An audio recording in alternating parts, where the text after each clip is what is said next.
I'm going to describe the crime thriller movie called Prisoners. Beware of spoilers. Take care and be cautious.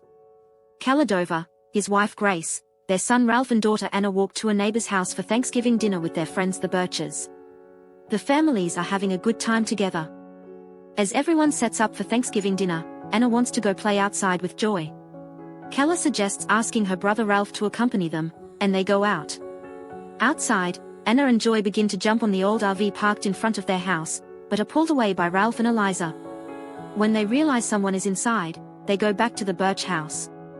After dinner, the young daughters ask their parents if they can return to Anna's house to retrieve her safety whistle, which she is required to carry at all times. They are given permission and rush away. Sometime later Calla realizes the girls haven't returned and that the teens hadn't escorted the two young ones. Calla rushed back to his house to look for them, but he couldn't find them. Calla goes back to the Birches and nobody seems to know where Anna and Joy are. Ralph also returns from his search and mentions the white RV that was parked earlier and takes Calla to where it was, but it's gone. Calla decides to call the police. While eating alone, Detective Loki receives a call about the alleged RV. After a police search, the white RV is found parked outside a gas station next to a wooded area. When Detective Loki, who is in charge of the investigation, goes to confront the RV's driver, the vehicle speeds away but crashes into the trees. Loki enters the vehicle and discovers Alex Jones, the RV's driver, in the back.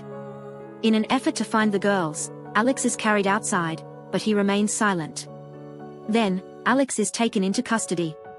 Alex is then interrogated by Loki while he is being held, but it turns out that he has a 10-year-old IQ and rarely speaks and denies all his accusations. Later that evening, Detective Loki visits Holly Jones, Alex's aunt, who raised him together with his uncle after his parents passed away when he was 6 years old.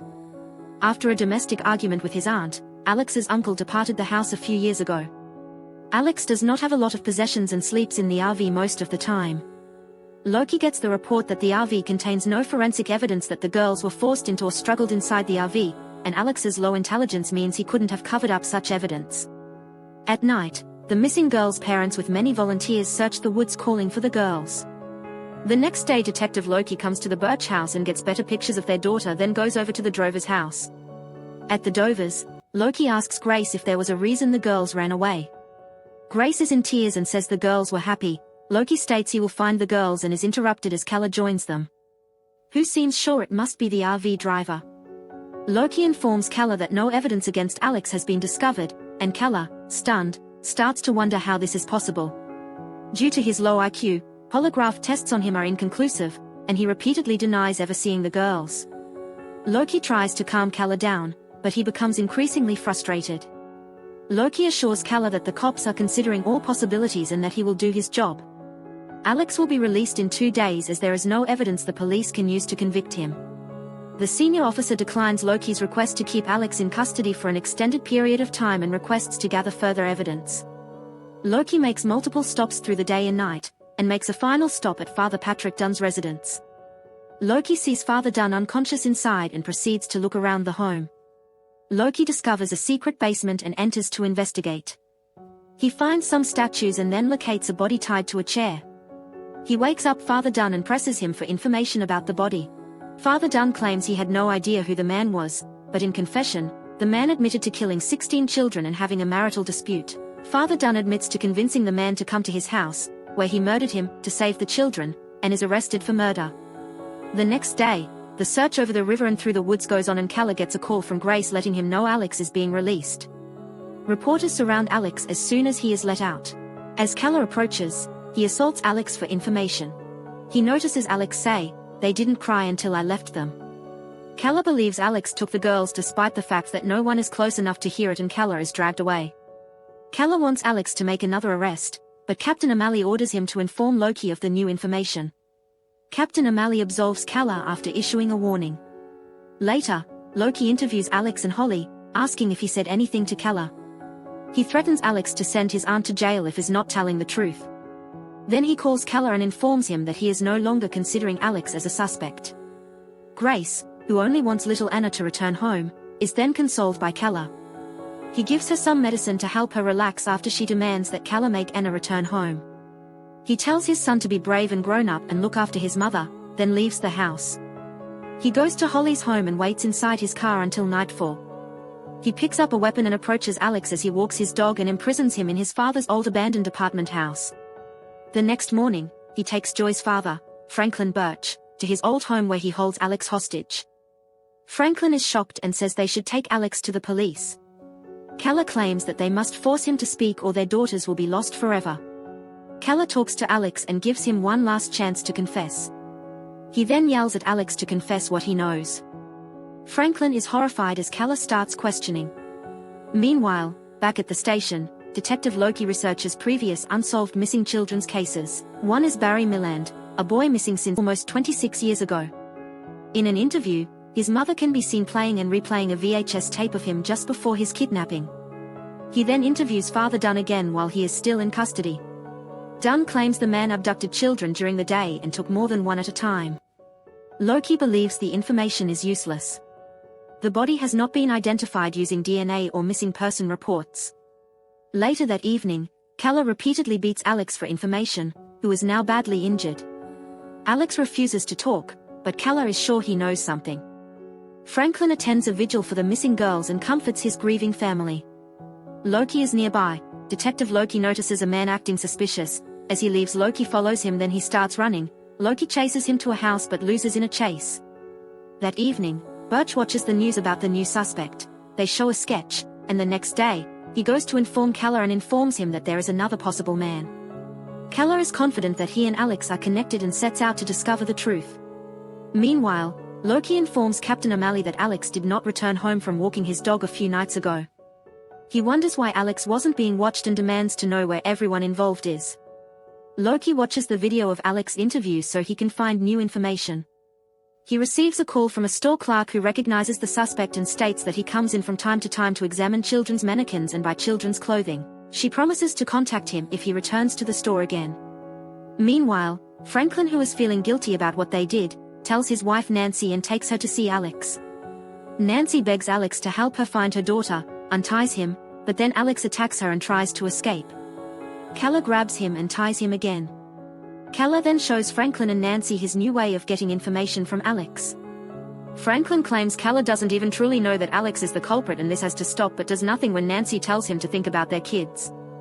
A strange man enters the Birches' home when their teenage daughter Eliza is in the shower but escapes as Franklin and Nancy get back home.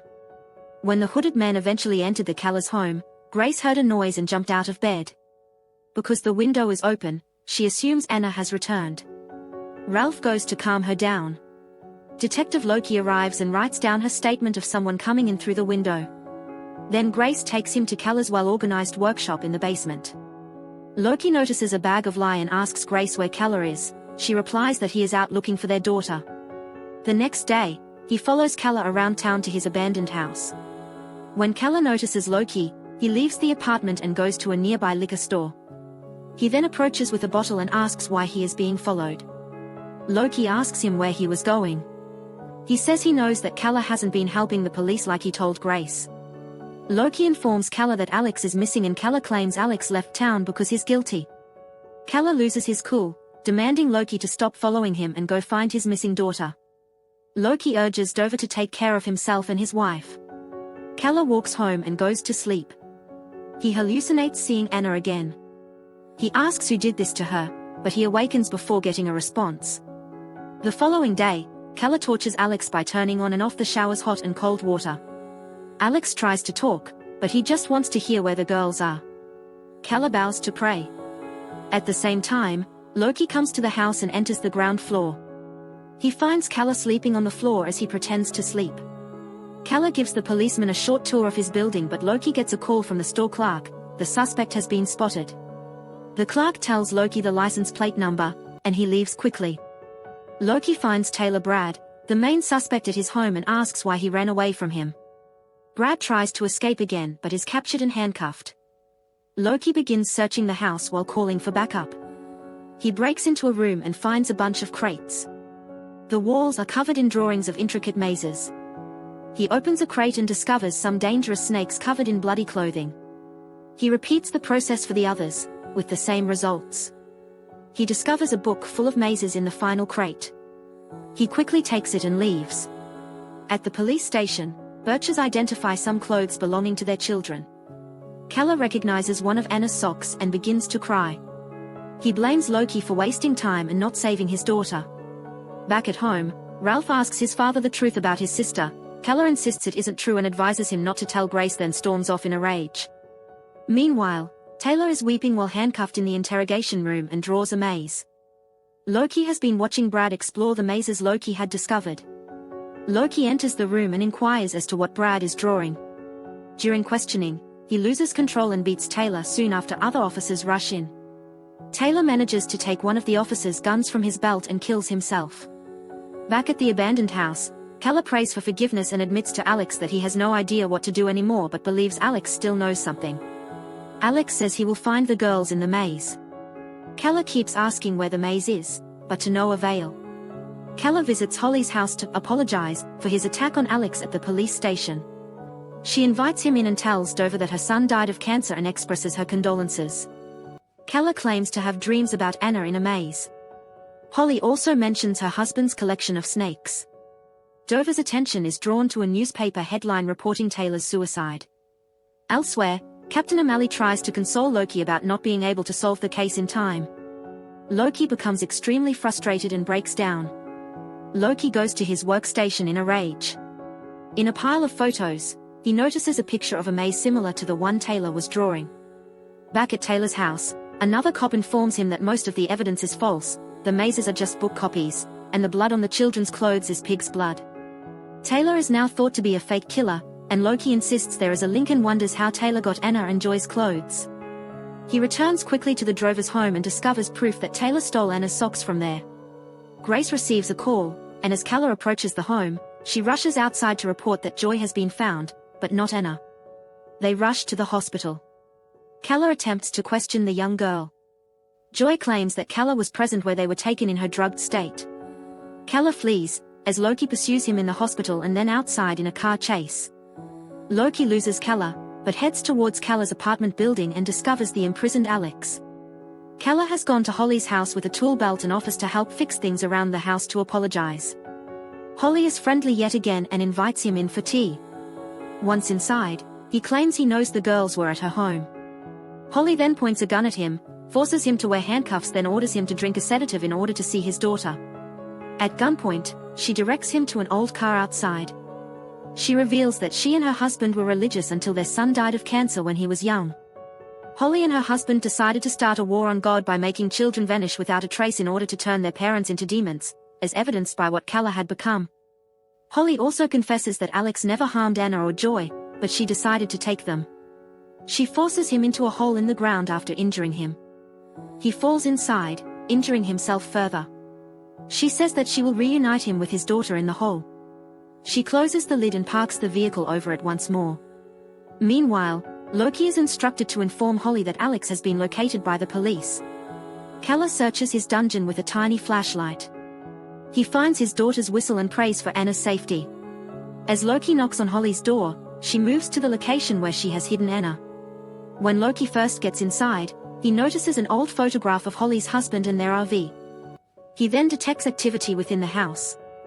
He shows up just as Holly is injecting Anna. She assaults Loki and demands to be burned.